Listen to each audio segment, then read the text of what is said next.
Ricardo, boa tarde. Boa tarde, Rosimar. Boa tarde a todas e todos que vão assistir esse estudo aí no YouTube.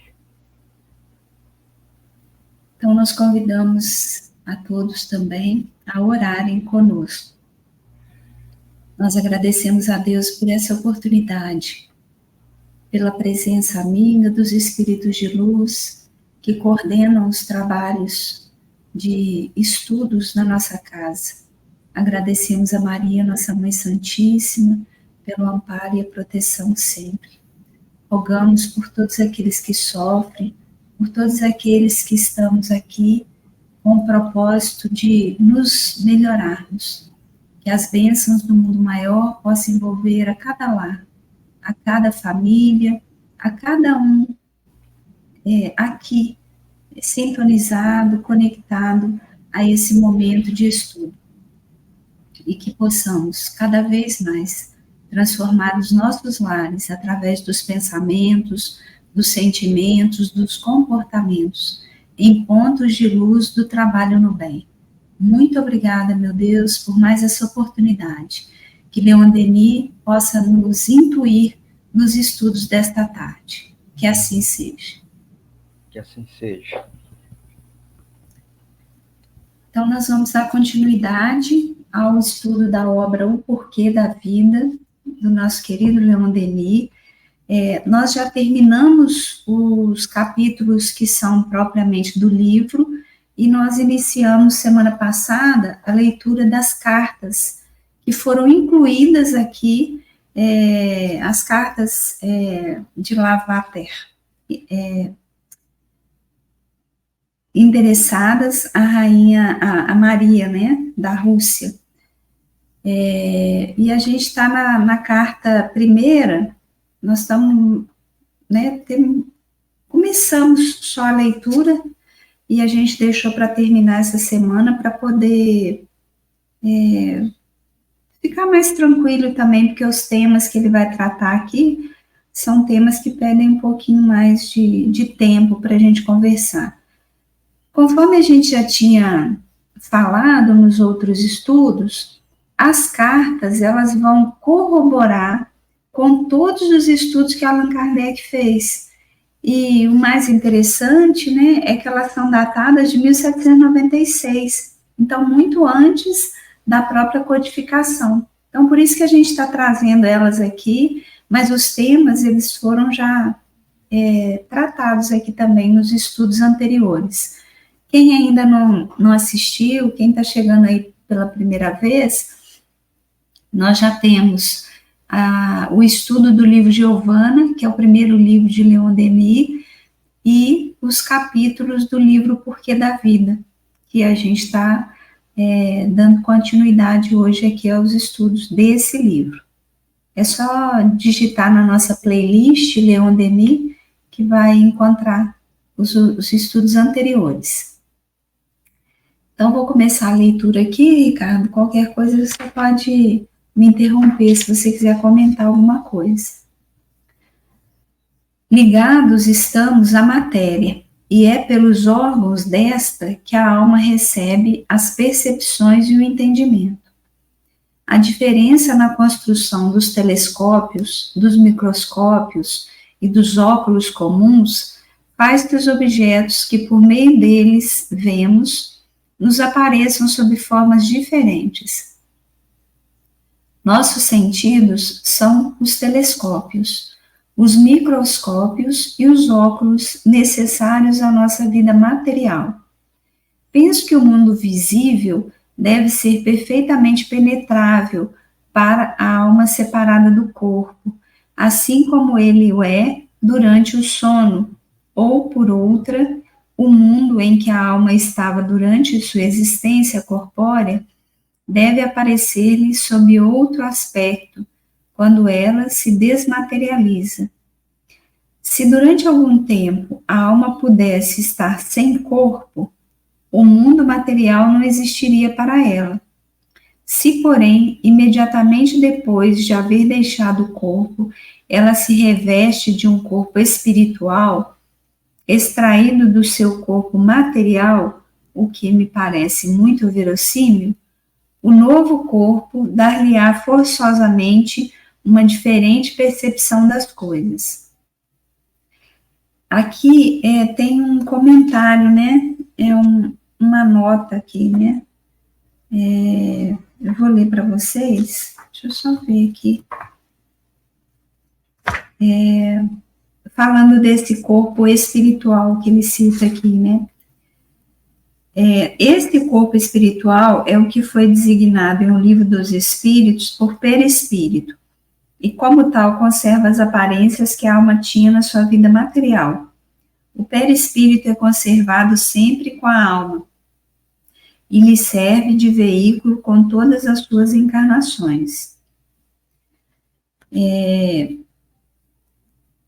Se, como pode suceder às almas impuras, o novo corpo permanece durante algum tempo imperfeito e pouco desenvolvido, todo o universo apareceria à alma em estado confuso e turvo, como se fosse através de um nevoeiro.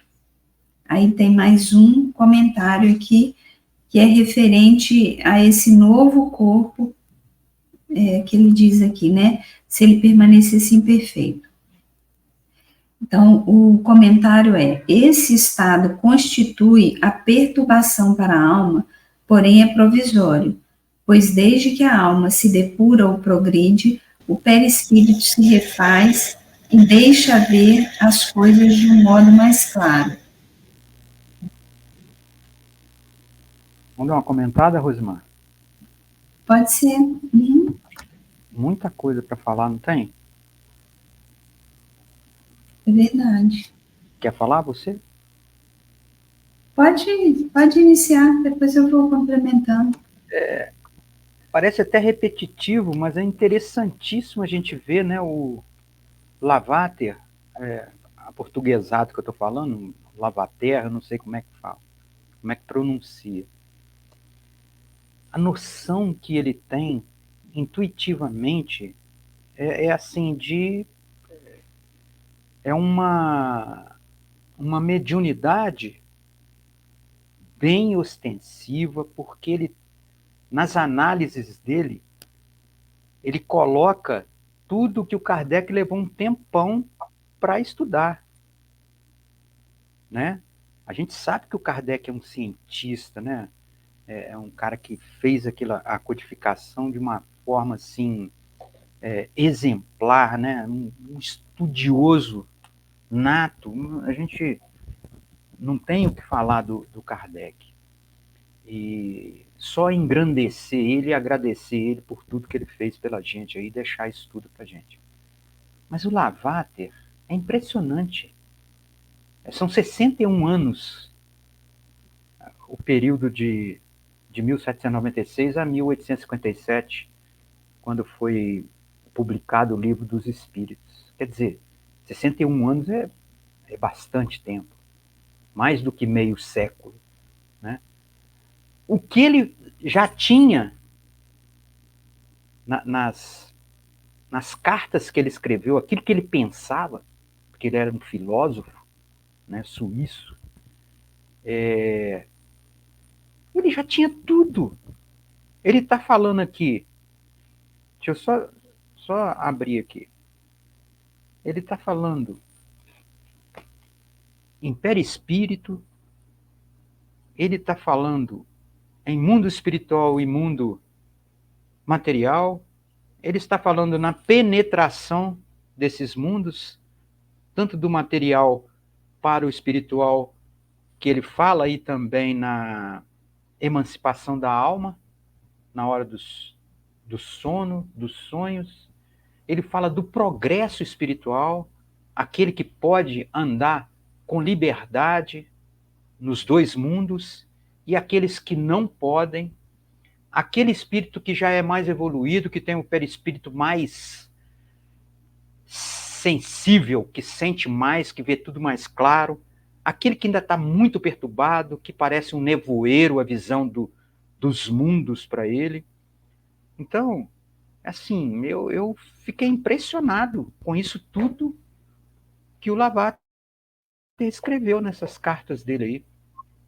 Porque imagina se eles fossem os dois no mesmo tempo, seria até mais fácil para o Kardec, talvez até, né, não ter assumido sozinho praticamente essa codificação, né?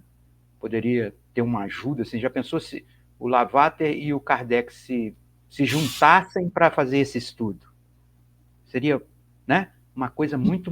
O Lavater já teria tudo na mente dele, né? Pessoas igual o Leon Denis junto ali. O Leon Denis foi logo depois do Kardec, ele deu continuidade. E eu fico imaginando há quanto tempo já vem isso, né, Rosmar? Há quantos séculos atrás já vem a doutrina, os espíritos tentando, né? Mas tinha que evoluir também a humanidade para que eles conseguissem dar a manifestação deles, né? Porque não tinha um método igual o Kardec colocou para a gente, não tinha nada disso. Eles tinham que vir de qualquer forma, porque os fatos mediúnicos, eles existiram sempre, sempre. Mas quando os espíritos tentavam, eles não conseguiam. Por quê? Não tinha progredido de tal forma que eles pudessem entender. Então veio as mesas girantes, depois vem a psicografia através das cestas, depois vem a psicografia normal, aí já vem a psicofonia, já vem... Né? A psicofonia já existia na época do Kardec. Então é uma coisa muito interessante, porque a gente tem que imaginar o quanto tempo os espíritos estão tentando comunicar com a gente. Desde sempre eu acho que eles estão tentando. A gente só não conseguia por causa da falta do progresso tecnológico, porque as pessoas, quando se manifestavam, o espírito manifestava, ele poderia manifestar, mas a pessoa era taxada como louca, era internada em hospital, então era complicado. A medicina também tinha que ter evoluído, né? Então chegou na época certa, mas a gente fica pensando quantos homens, quantos espíritos, além do Lavater, além do Kardec, além do Leon Denis, de outros mais, né, que a gente conhece tanto, existiam, que nem tinham noção do que seriam capazes com a potência deles, né, com o dom que Deus deu a eles. Então eu acho muito interessante falar sobre isso. E é interessante você trazer essa colocação, né, porque às vezes fica uma ideia equivocada que a comunicação com os espíritos começou com a doutrina espírita, né? E isso é um equívoco, né? Ela sempre existiu, desde sempre, a comunicação sempre existiu. Então, por exemplo, na antiguidade, né, se a gente for pensar lá nos povos gregos, né, nos nossos antepassados lá naquela antiguidade clássica, eles tinham as pitonisas, né, os pitons, que eram pessoas que eram consultadas para trazer informações, né? Então, que eles já sabem que essa comunicação ela pode existir, eles já sabem, né? A gente até trouxe exemplos aqui, né? De fatos que aconteceram e que mostram como que essa comunicação ela era, né, natural, ela era muito natural. E aí, por conta dos abusos, e tudo, igual você falou, tudo tem o tempo certo de acontecer, né? Então, houve um tempo que foi proibido por causa dos abusos, só que Jesus veio e falou, olha, vai chegar um tempo que todos vão poder se comunicar, todos, né? Está no Evangelho.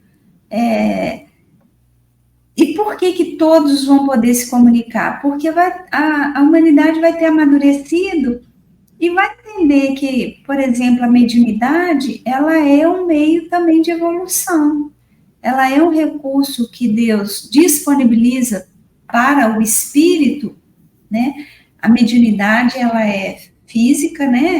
Ela tem componentes ali físicos, mas é uma evolução para aquele espírito, porque através da mediunidade aprende-se muito mais rápido do que se tivesse que passar pelo processo. O que eu estou querendo dizer com isso? Vamos dizer que numa reunião mediúnica, um espírito sofredor que se comunica, ele traz para a gente muitos aprendizados.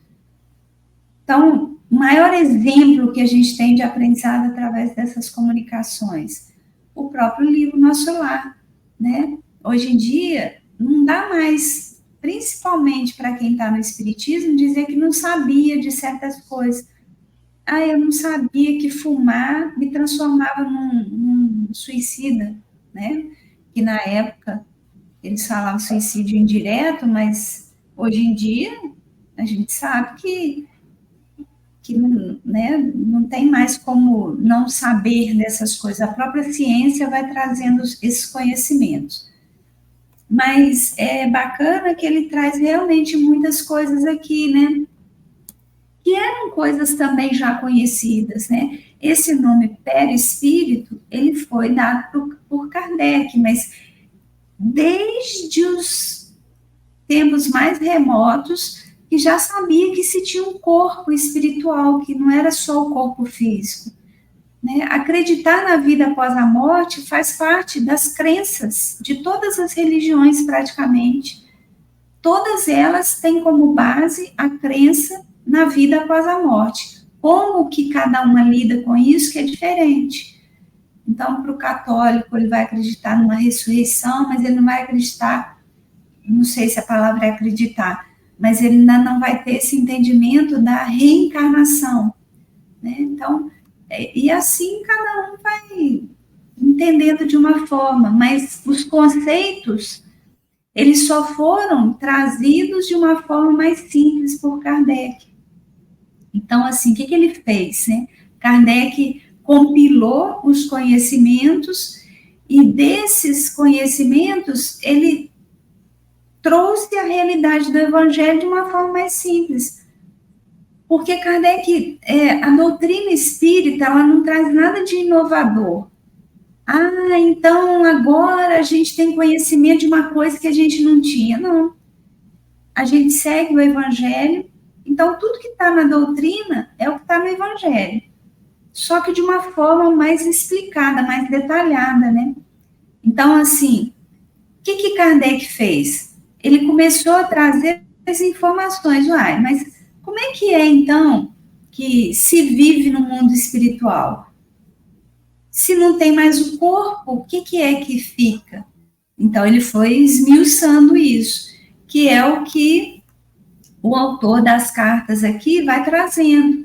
Então, ele fala de perispírito, mas ele não fala com esse nome, porque não tinha ainda esse nome. Então, ele vai falar, olha, existe algo que se não tiver esse algo, o espírito fica perdido. E é real isso. Por quê? A gente já não viu lá no livro Nosso Lar o Tobias falando com o André Luiz que a natureza não dá saltos? É isso. A gente não pode sair daqui com esse corpo,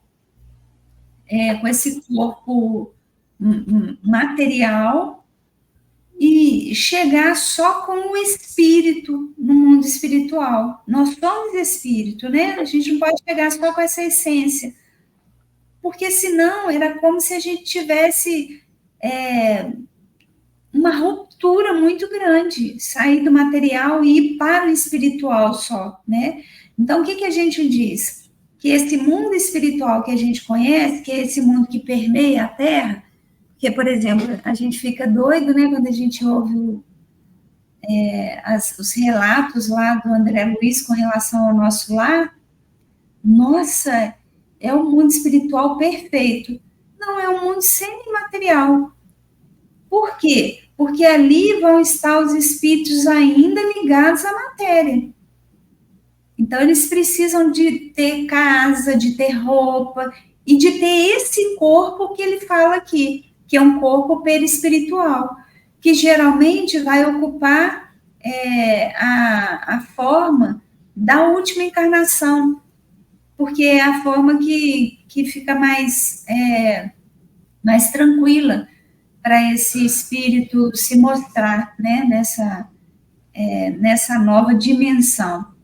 Mas também não é regra isso, né, porque ele pode ter a forma de uma encarnação que ele se sinta mais confortável, ou até que aquele grupo reconheça ele melhor. Também pode acontecer isso. Mas tem esse corpo perispiritual. E aí, quando ele vai falar, né, que esse corpo ele vai mudando, isso é muito interessante. Porque o que acontece? O perispírito, ele é um corpo fluídico, né? Então, a gente já viu isso nos outros estudos. É ele que vai fazer como se ele fizesse a liga, né, entre o corpo material e o espírito. Quanto mais a gente evolui, mais sutil é o perispírito, mas a gente nunca vai deixar de ter esse perispírito. Nem nos espíritos puros, que é a última escala do mundo espiritual. E por quê? Porque o perispírito, ele é a nossa memória.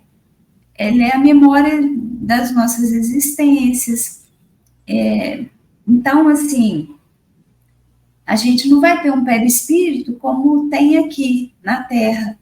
Então, por exemplo, meu perispírito é muito grosseiro, é como se fosse um outro corpo, só que vamos fazer uma coisa bem assim infantil, né?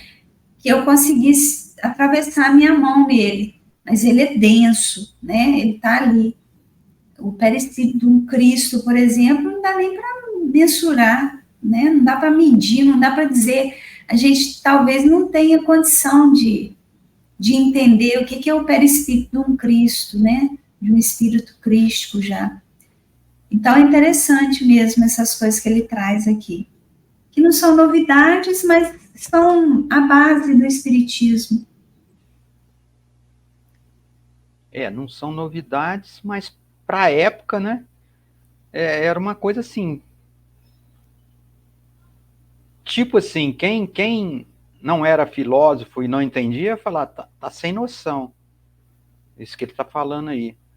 Né? Porque todo mundo, muita gente, né, na religião católica, crê na existência da alma.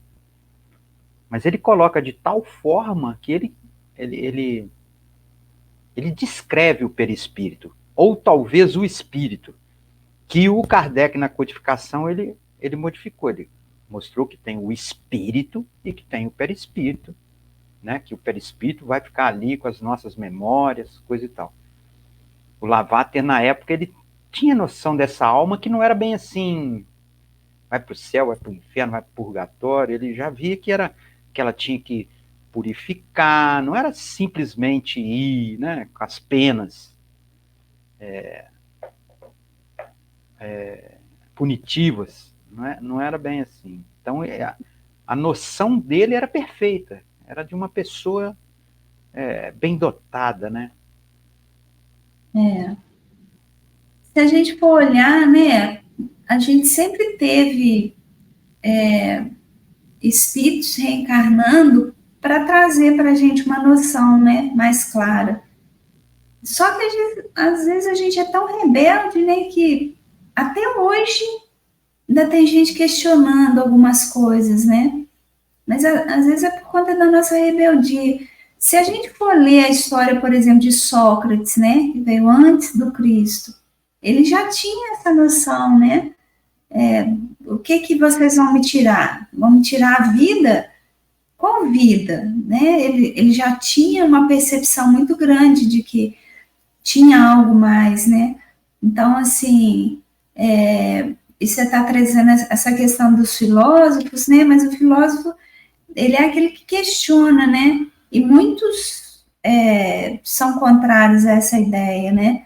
E o campo da filosofia, ele não amplia tanto para todo mundo o mesmo nível de conhecimento, né? Então, assim, o autor das cartas, né, Lavater, ele era filósofo, ele era teólogo, então, geralmente, quem estudava teologia estava ligado um pouco também à religião, né? geralmente, ou da Igreja Católica, ou protestante, alguma coisa ligada nessa área, né? Mas mais à frente a gente vai ver, igual você falou, que ele tem uma mediunidade ostensiva, né?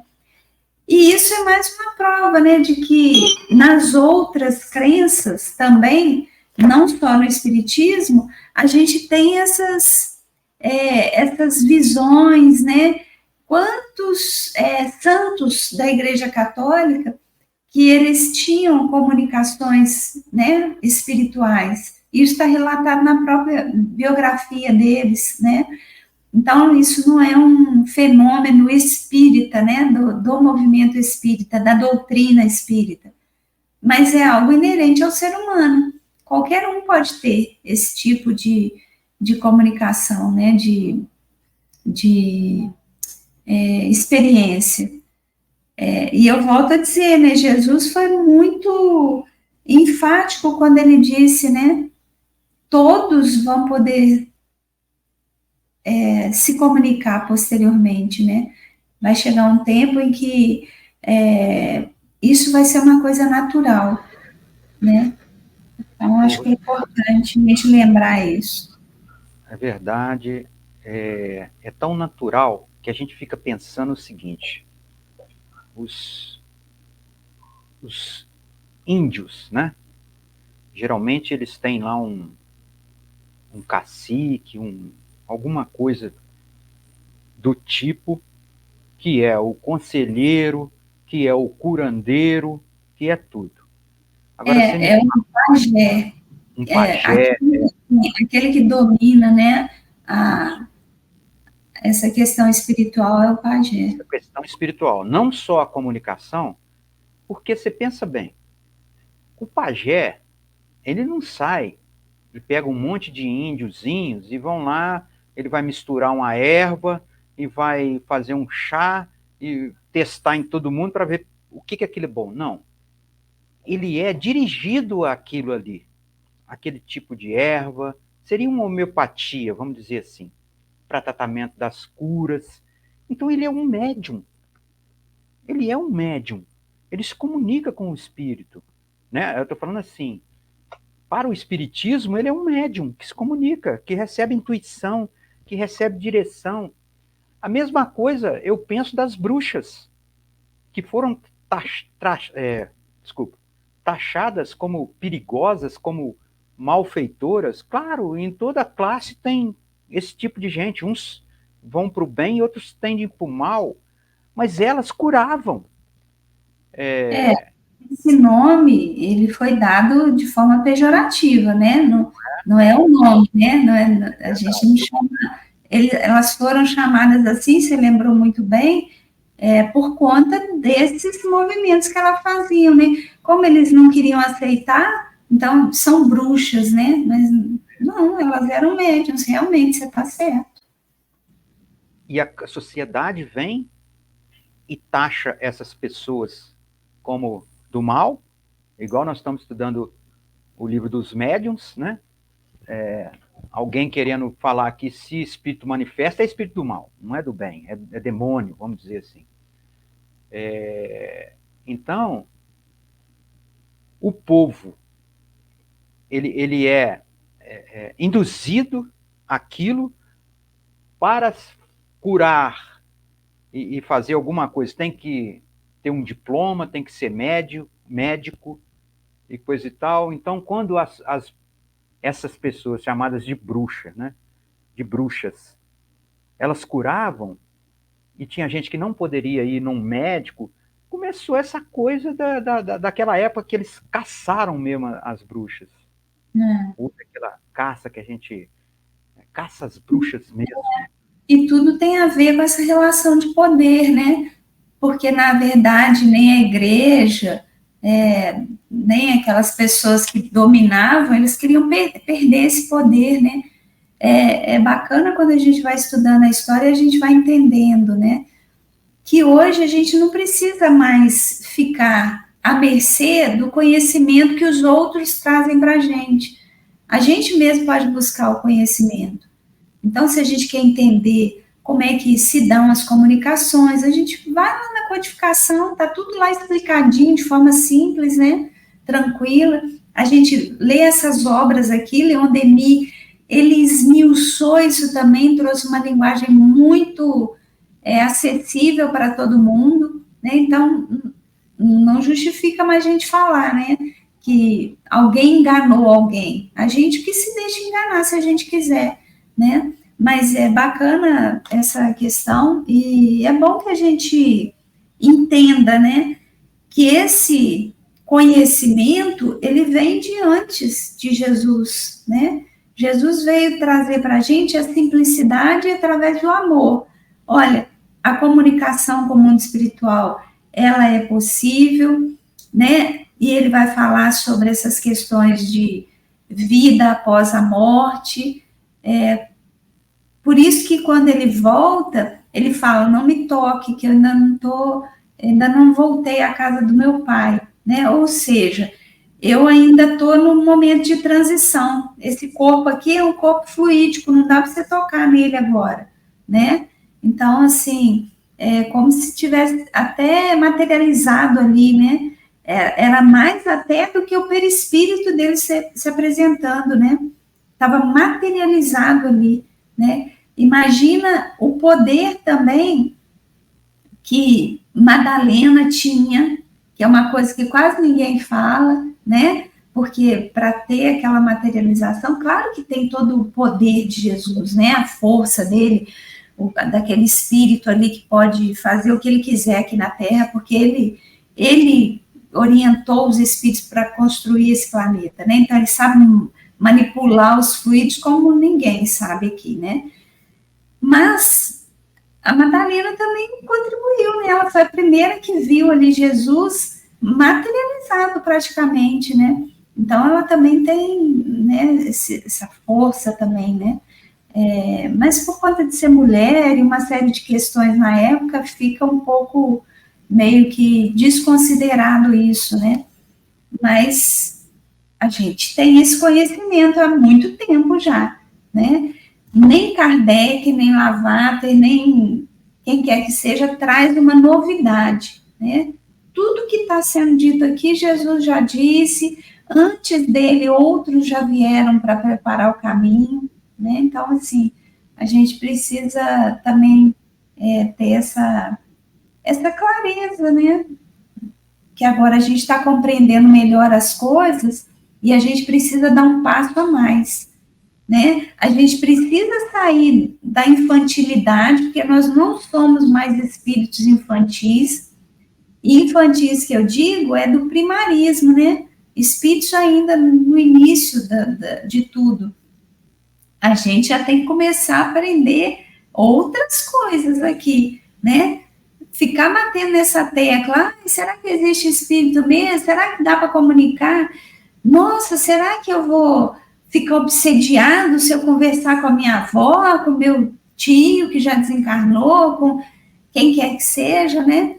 Será que o mentor, ele só pode aparecer na casa espírita, se aparecer em outro lugar, vira um processo obsessivo coletivo?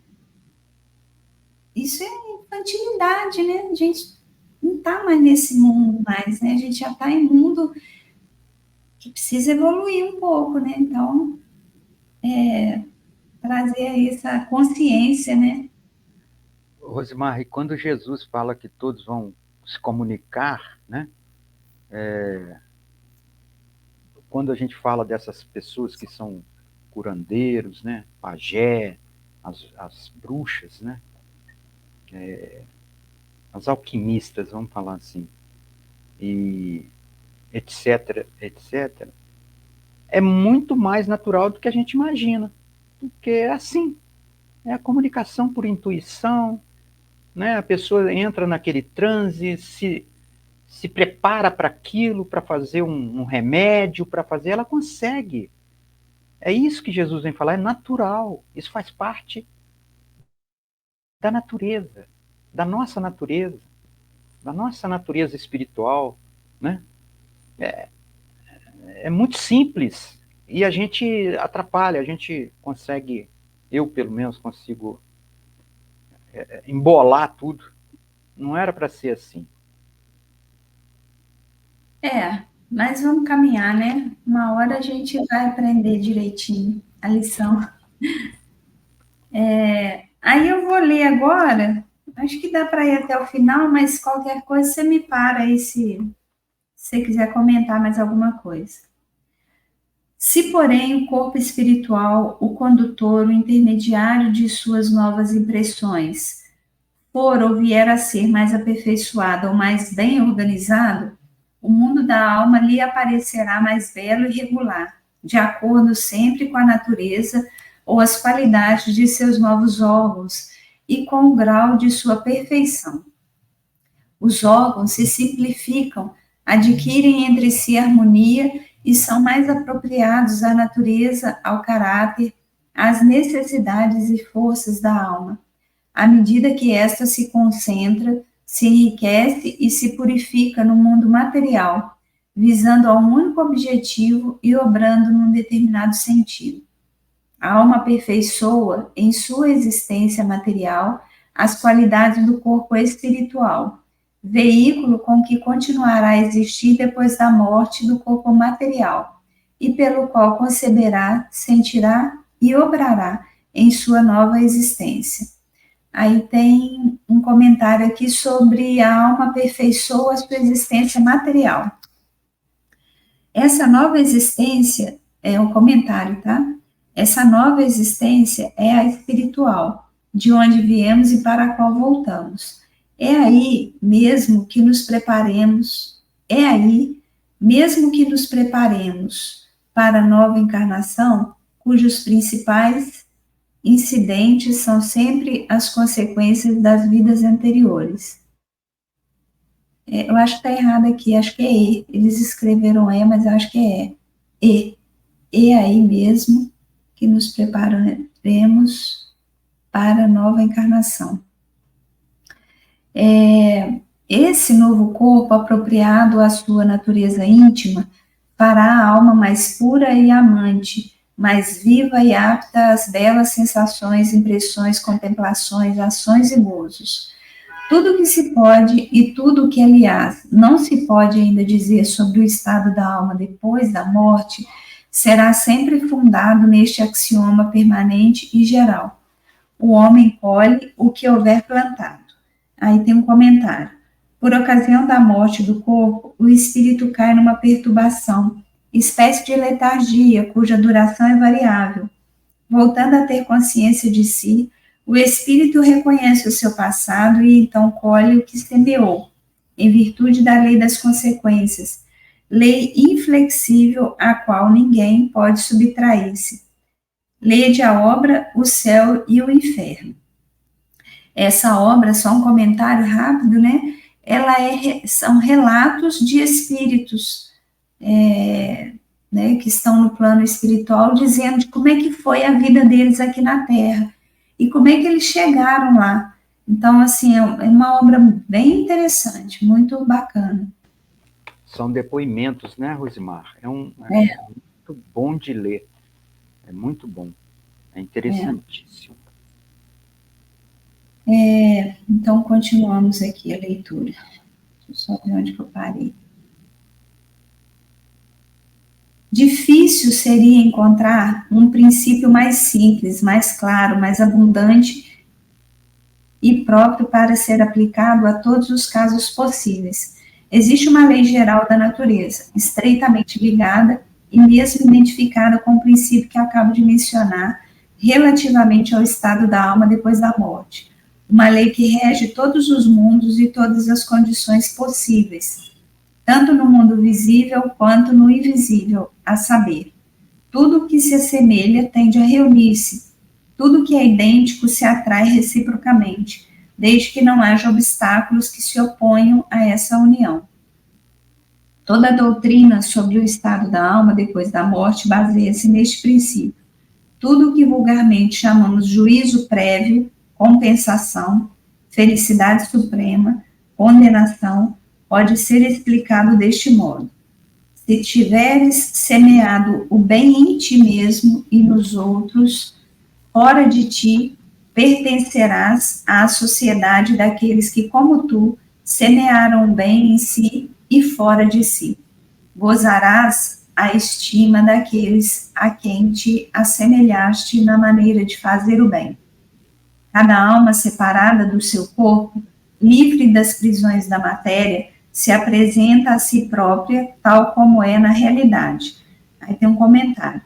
O sonambulismo já ofereceu exemplos de percepção. Depois da morte do corpo, o perispírito se torna o principal órgão de transmissão e a percepção se opera em razão do seu grau de progresso. Os espíritos inferiores não podem, portanto, ver e julgar como aqueles que são... Os espíritos inferiores não podem, portanto, ver e julgar como aqueles que são superiores. Lede a obra O Céu e o Inferno. Mais uma vez eles indicam aqui. Todas as ilusões, todas as seduções que a impedem de ver e reconhecer suas forças, suas fraquezas ou suas faltas, desaparecerão nesse novo estado. Assim, ela manifestará a irresistível tendência a dirigir-se para as almas que lhe estão em afinidade e afastar-se das que lhe são dessemelhantes. Seu peso intrínseco, como que, obedecendo à lei da gravitação, atraí-la aos abismos insondáveis. Ao menos isso assim me parece. Ou, segundo o seu grau de força, lançá-la qual chispa por sua ligeireza aos ares e ela passará rapidamente às regiões luminosas, fluídicas, etéreas. A alma, por seu senso íntimo, conhece o seu próprio peso e é este, ou seu estado de progresso, que a impele para diante, para trás ou para os lados, e seu caráter moral ou religioso é que lhe inspira certas tendências particulares. O espírito, o bom espírito, elevar-se-á para os bons, será atraído para eles em virtude da necessidade que sente do bem. O perverso ou mal será forçosamente empurrado. Aqui vou ler o comentário já de uma vez. Lei das afinidades. Esses espíritos inferiores têm uma ocupação útil nas agitações terrestres. Instrumentos voluntários do mal, eles servem para suscitar entre nós as causas das lutas de que sempre resultam o ensino e progresso. Então, o perverso ou mal será forçosamente empurrado para os perversos ou maus. A descida precipitada das almas grosseiras, imorais e irreligiosas para as que se lhe assemelham será tão rápida e inevitável como a queda do junco num abismo onde nada o detém. Basta por hoje. Então, ele encerra aqui a carta, João Gaspar Lavater, Zurique, 1º de agosto de 1796. Com permissão de Deus, escrever-vos-ei sobre este assunto de 8 em 8 dias. É bacana, né? Porque ele já cria aqui um tempo para se comunicar com ela através das cartas, né? E depois a gente vai ver que ele não consegue cumprir muito não, tá? Já vou dar spoiler aqui. Mas interessante, né, que aqui tem um montão de coisas que ele traz que são novidades, principalmente depois que a gente vai estudando a doutrina espírita, né? Algumas são, como a gente já trouxe, né, são coisas que a gente já tem muita clareza, mas tem coisas aqui que até como... diante das percepções dele, como um filósofo, como um teólogo, como um poeta, né, que ele foi, são complexas para ele trazer, mas ele vai trazendo elas aqui, né? Então, assim, quando ele fala eu vou ler uma frase aqui, né, tá mais no final, mas eu vou começar de trás para frente, né? Quando ele fala assim, olha, o seu peso intrínseco, como que obedecendo à lei da gravitação, atraí-la aos abismos insondáveis. E ele fala assim, olha, ao menos isso assim lhe parece. Então, aqui tem duas coisas que são importantes, né? Muito importantes. Primeiro, que realmente, dependendo do nosso grau evolutivo, a gente vai ter um peso atômico. As nossas células, elas vão ter essa característica, vamos dizer assim, né? Materialmente falando, mas o nosso perispírito vai ter essa condição de conduzir a gente para lugares mais evoluídos ou menos evoluídos. E quando ele fala assim, olha, pelo menos isso lhes parece. Ou seja, é uma percepção que ele tem. Não que exista céu e inferno, lá em cima e lá embaixo. Quando ele fala assim, arrasta ele para as profundezas. Não existe isso geograficamente falando, né? Então, isso é uma sensação que o espírito vai criando a partir das vivências que ele teve aqui na Terra. Então, a gente vai ver isso muito de uma forma bem interessante no livro Nosso Lar e no filme. O filme traz a imagem, né? Para a gente ver André Luiz no umbral, por exemplo. Então, é um lugar que ele criou, que ele plasmou junto com aquele monte de outros espíritos que se afinizavam com aquelas condições que o André Luiz estava. Às vezes não é uma afinidade, eu conheci fulano e aí estou lá com ele. Nem isso não. É afinidade de sentimentos, de comportamentos. Então, esses agrupamentos, eles vão se reunindo por essa lei de afinidade.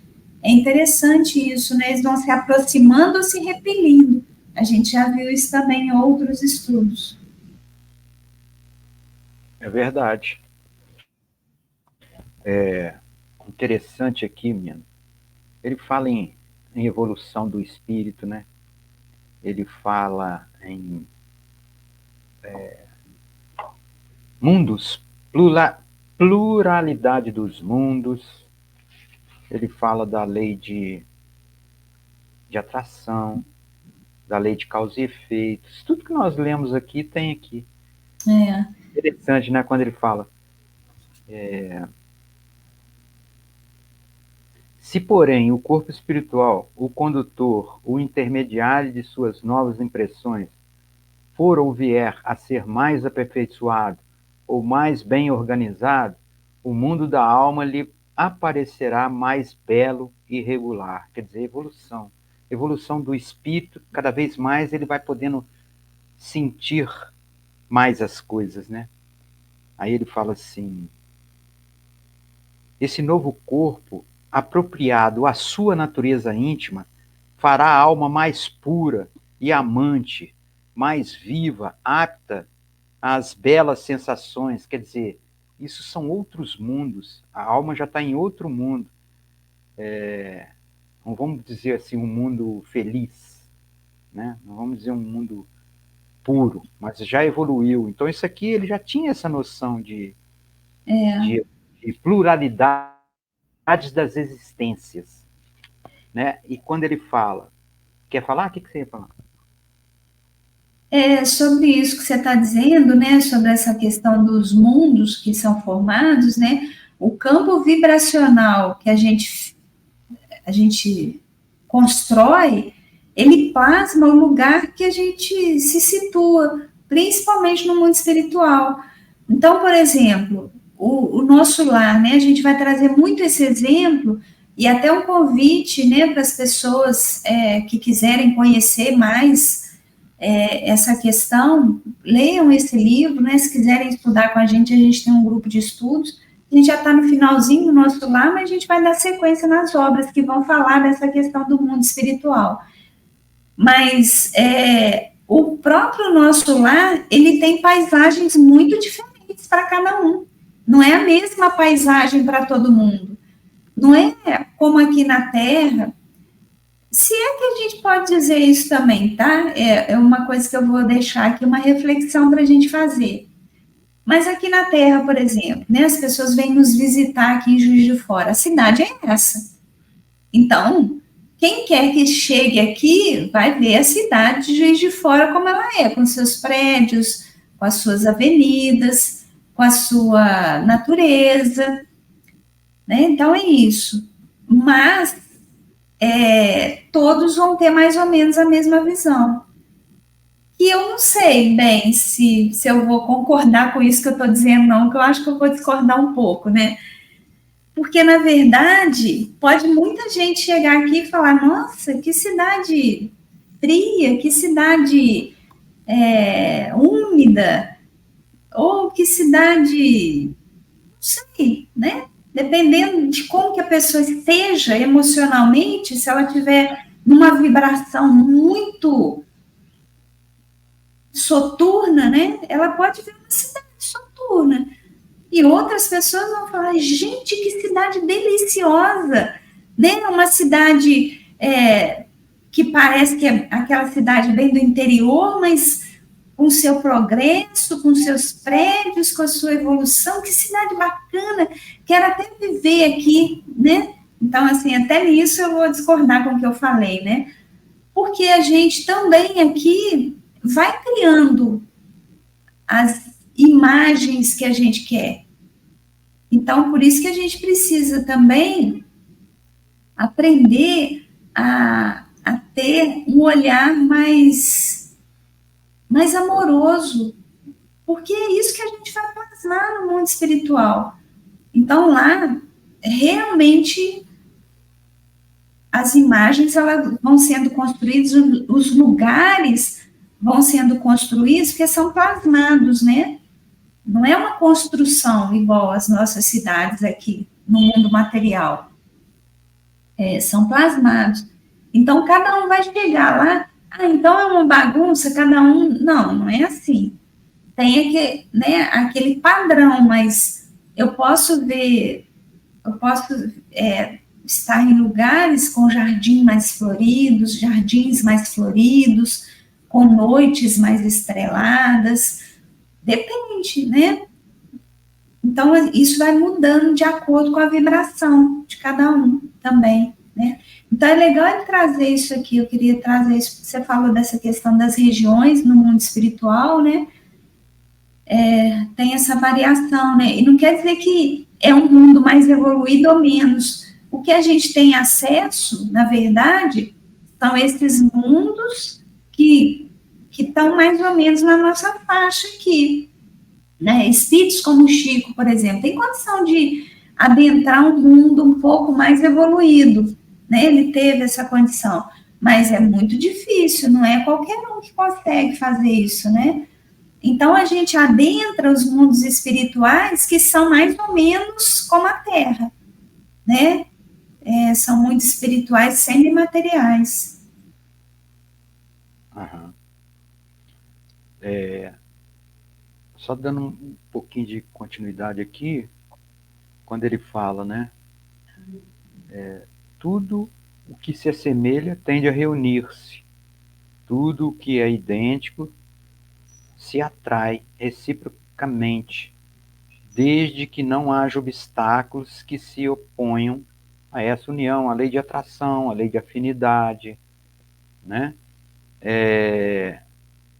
Quando ele fala aqui que tudo aquilo que você semear, você vai colher. Então, é a lei de causa e efeito. É interessantíssimo estar isso aqui. Olha quanta coisa tem aqui. Né? E é bom a gente ir tendo clareza dessas coisas, né? Quando ele traz essa questão, né, me chamou muita atenção isso, quando ele fala assim, que existe essa atração desde que não tenha obstáculos, né? E quais são esses obstáculos? Isso é importante da gente refletir sobre isso, porque somos nós mesmos que colocamos esses obstáculos, na maioria das vezes, né? Por que eu não fico num grupo que é bom, que faz o bem, que prega o amor, né? O que pode ser um obstáculo a isso? O meu próprio comportamento. Às vezes eu tenho a oportunidade de estar num grupo assim, mas eu não dou conta de permanecer. E aquilo vai se distanciando, né? E quem que cria esse obstáculo? Sou eu mesma. E o que cria também um obstáculo para eu não estar num grupo, por exemplo, desajustado, um grupo vinculado ao mal, ao vício, né? A gente vai falar um pouco assim, usando essa palavra obstáculo, no sentido de o que nos protege também? Da gente não se vincular com determinadas coisas e se vincular com outras. O nosso próprio comportamento. Eu posso querer muito estar num grupo, mas existe um obstáculo ali para eu estar. A gente está falando de grupo porque é mais fácil da gente entender aqui na Terra, né? Onde a gente está. Mas o que significa isso? Que a lei da afinidade, ela também é regida pelos meus comportamentos. Ela não é uma lei autônoma. Ela é uma lei autônoma, mas que ela também vai agir a partir daquilo que eu me comprometo. Então, ela é uma lei que respeita o livre-arbítrio, que é a lei, né, das nossas próprias escolhas. Então, o que é esse obstáculo para eu me unir, né? No sentido aqui que ele traz. Deus está vinculado a esse ou esse grupo e não estar vinculado àquele grupo, né? O meu próprio comportamento. Ah, mas então eu não posso me vincular nunca ao bem, porque eu não faço bem ainda. Isso é um alerta. Todas as vezes que a gente recebe determinadas orientações, seja através das leituras, das mensagens, não são mais do que alertas para a nossa mudança. Né? A gente já viu que não existe o determinismo para o mal. Ninguém reencarna para fazer o mal. São escolhas. Então, se existe essa lei de afinidade, eu preciso começar a fazer escolhas melhores na minha vida. Que lugares que eu estou frequentando, que programas que eu estou assistindo. Porque uma coisa que me chamou muita atenção também, que ele fala aqui, olha, a alma aperfeiçoa em sua existência material. E isso é uma coisa que muita gente ainda não compreende. Tem muita gente achando que a gente vai evoluir enquanto espírito. Enquanto espírito, a gente cresce em conhecimento, mas evoluir é aqui. E o que isso quer dizer? Só para a gente encerrar aqui, né? Que a gente precisa atravessar o mundo de provas e expiações. A gente precisa vencer esse mundo. Como? Se transformando em espíritos melhores. Então, se a gente está aqui ainda, é porque a gente ainda faz o mal. Não tem espírito aqui enganado, né? Nós, sem querer, a Rosimar foi para lá e eu não sou um espírito bom. Não, eu estou aqui porque eu tenho muitas questões para resolver. Cada um tem as suas questões. Então, a gente tem que olhar para dentro para ver o que eu ainda preciso me melhorar. Porque eu só vou conseguir caminhar para o mundo de regeneração se eu já tiver mais bem dentro de mim, se eu já tiver o bem consolidado dentro de mim. Por que eu estou dizendo isso? Porque uma característica do mundo de provas e expiações é que o mal predomina. Então, nós só estamos aqui porque nós fazemos mais mal do que bem. Como é que a gente evolui? Aprendendo a fazer mais bem. É só assim, não tem jeito.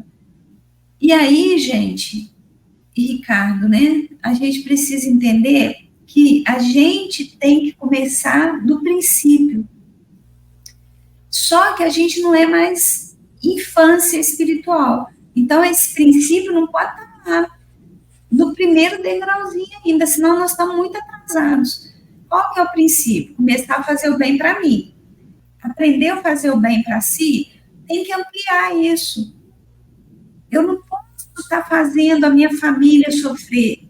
Se eu ainda estou fazendo a minha família sofrer, eu estou atrasado. Porque agora a gente já está no movimento que está convidando a gente a fazer o bem para a coletividade. Então a gente já tem que cuidar dos nossos irmãos lá do sul que estão passando muitos apertos agora por causa das tempestades, estão sofrendo muito. Eu já tenho que estar com essa clareza. Qualquer coisa que eu faça é benéfico com relação a isso. Mas nós já estamos no momento de olhar para mais distante da gente. Se eu ainda continuo nesse mundinho, só tendo que cuidar de mim, ainda está faltando coisa. É claro que a gente tem que cuidar da gente, mas a gente já tem que estar mais esperto com isso. A gente já está desde cedo tendo que olhar para as nossas mazelas, nos transformarmos, para a gente se vincular com pessoas que tenham propósitos mais nobres, que é o cuidado com a natureza, né, o amor aos animais, o respeito aos animais, é o cuidado com os irmãos que não são mais só consanguíneos. A gente tem que ampliar isso, né?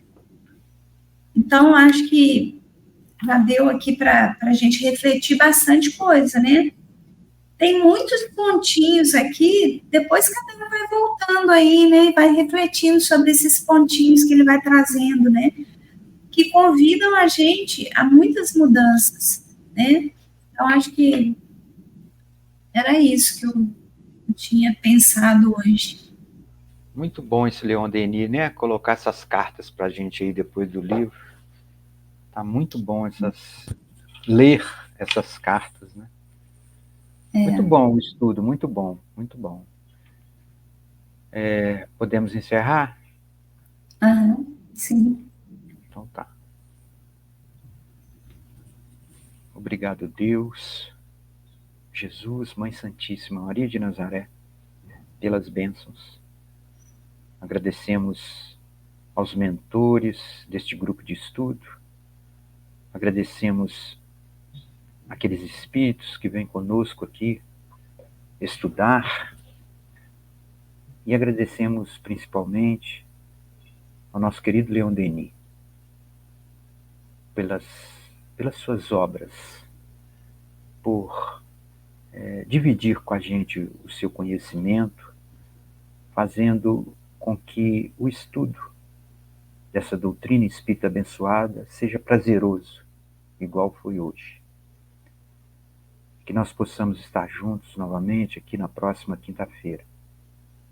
E sempre agradecidos por tudo. Que assim seja. Assim seja.